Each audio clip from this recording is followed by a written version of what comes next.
one of those K-pop dudes or whatever. They'll like a guy that's a little feminine femboy, but and they say they like that, and they'll try it, but it'll never last because it's innately it's not you don't view that as security. You don't view that as somebody that can protect you or even something respectable. And what Kel said, you try it. Out of hypergamy, you'll try it just to look socially friendly. And that's what I mean. Like, you'd try it like the same way I would try something I wouldn't eat. Yeah. Yeah, I might be like, well, yeah, I don't want to try that again, though. But great, I tried it. Yeah.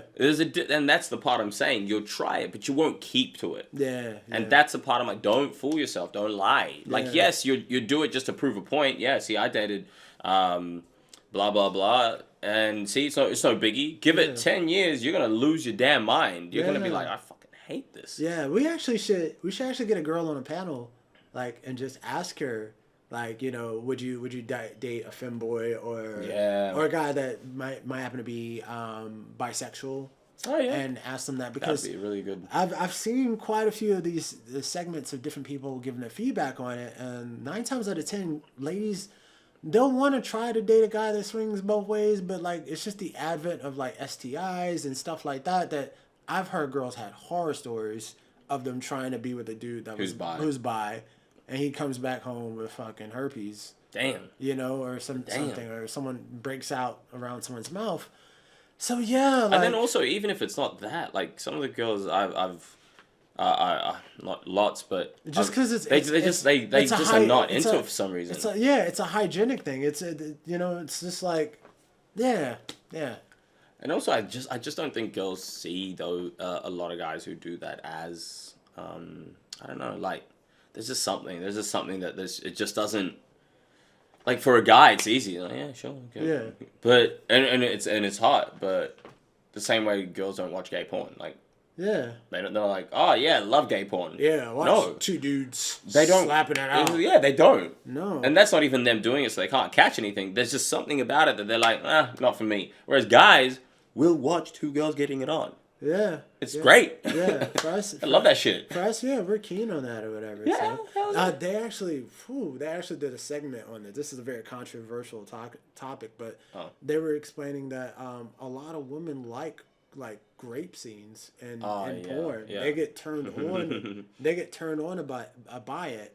It's the same way. So like they get into like murder mysteries. Oh and things man! But they get turned on by it, by like the extremity of the situation, and then also because it's a man being so like masculine and dominating the situation. Yeah.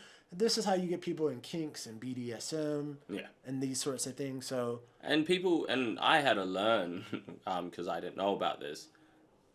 About that, and it was the first time I ever experienced it. It was very for a man.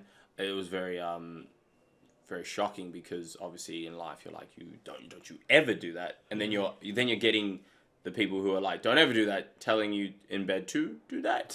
Yeah, and you're like, wait, what? Yeah, yeah, I do.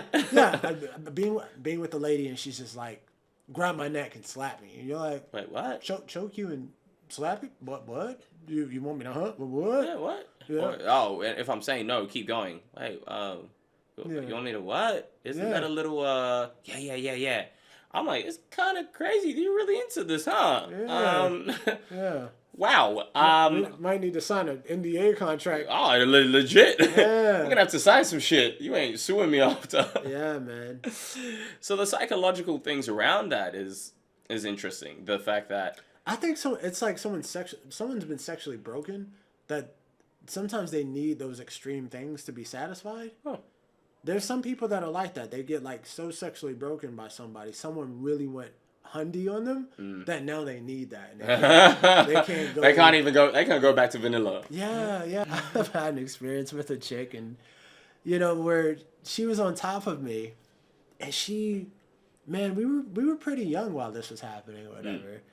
And I was inside her clavicle. I'm trying to be polite about it. Her vag, and then she did a hole swap on me. Wow. And I didn't realize she did it, like, cause she was on top, and she just swapped it. Wow. And I was like, okay, this feels different. It's a little tighter. Wow. Yeah. She just did that. Literally just did it like it was nothing. Wow. But it was because of her prior experience with another dude. They did that and she got so turned on by it. She preferred to have anal than she did to have normal sex. Fair enough. So, and I was happy because it made her happy and it was tighter, you know? So I had no complaints.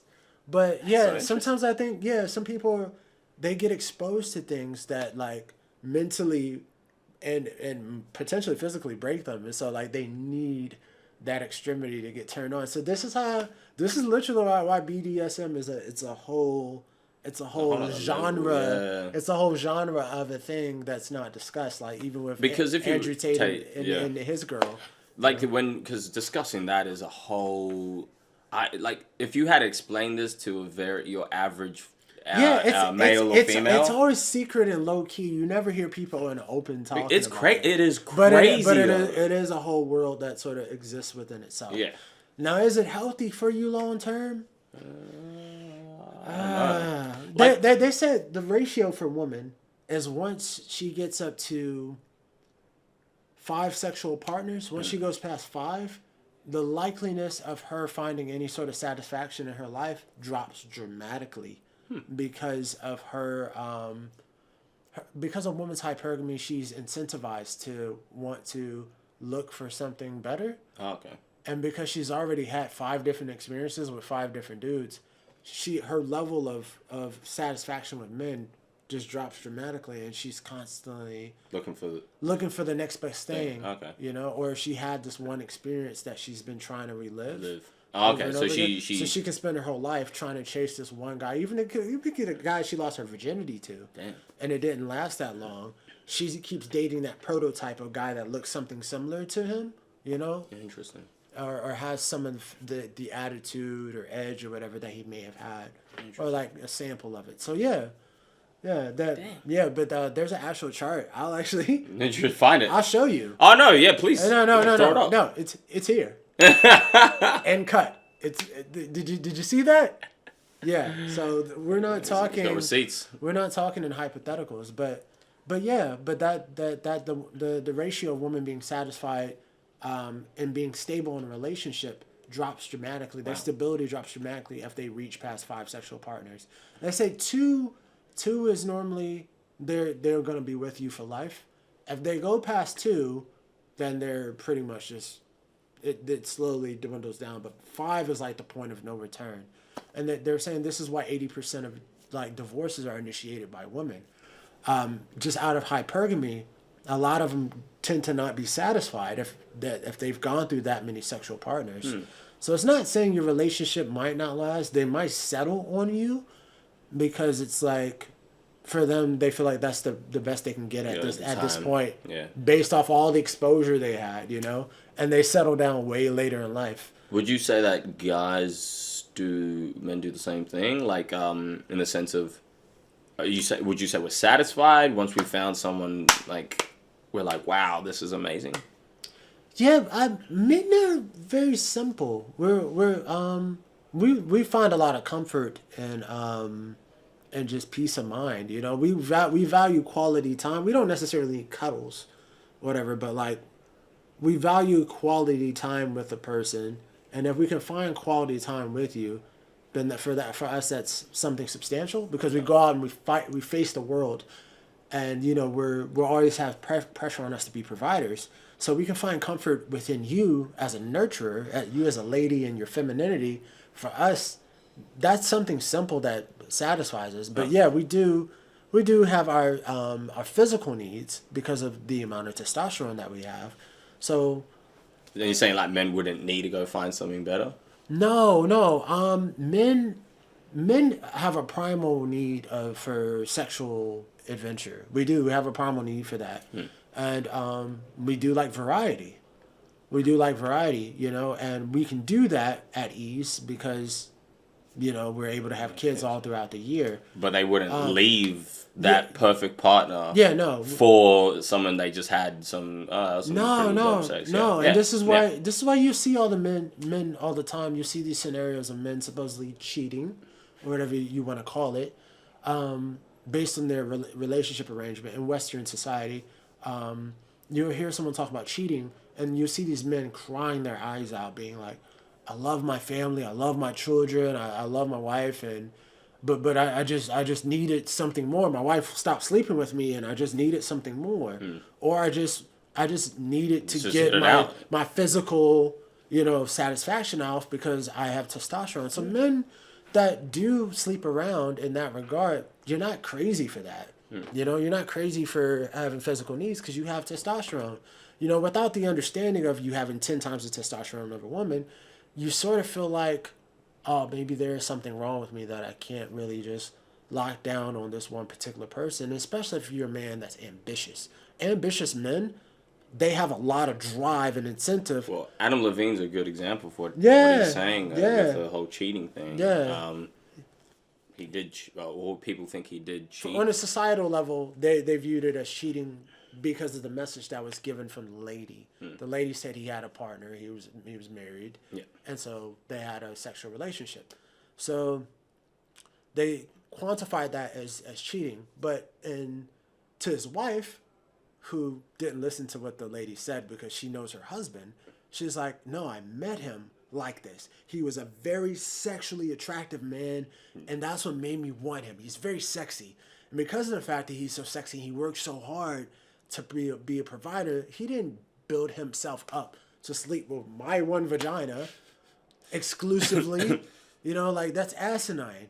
And a lot of girls who get angry, like, oh no, a lot of you get angry because you're thinking about yourself. If you were in her actual position and you're married with his kids, I feel most of you would go, oh, I would let Adam Levine do that. He's a very, very successful guy. He's very attractive. He was doing that before he met me. Yeah. He was doing that before he met me. He had multiple sexual partners. Yeah. He was sleeping, and the thing is, no offense, if you don't want to, guess what? He's got another 3 million women that'll jump at the chance to be in your shoes. Yeah. To just be just a zilch in his life. Yeah. So that's why he wouldn't care if you're like, well, I don't want a guy who's cheating on me like Adam Levine. Well, first of all, there aren't 50 million Adam Levines. No. So that's why his partner's like, you know what? He's a dime in a dozen. Yeah, exactly. He's a needle in a haystack. Having someone like him is a fucking lottery. It's a fucking win. He got the moves like Jagger. He got the moves like Jagger. Hey guys, if you want to watch more clips, click here. And if you want to watch the full podcast, click right here.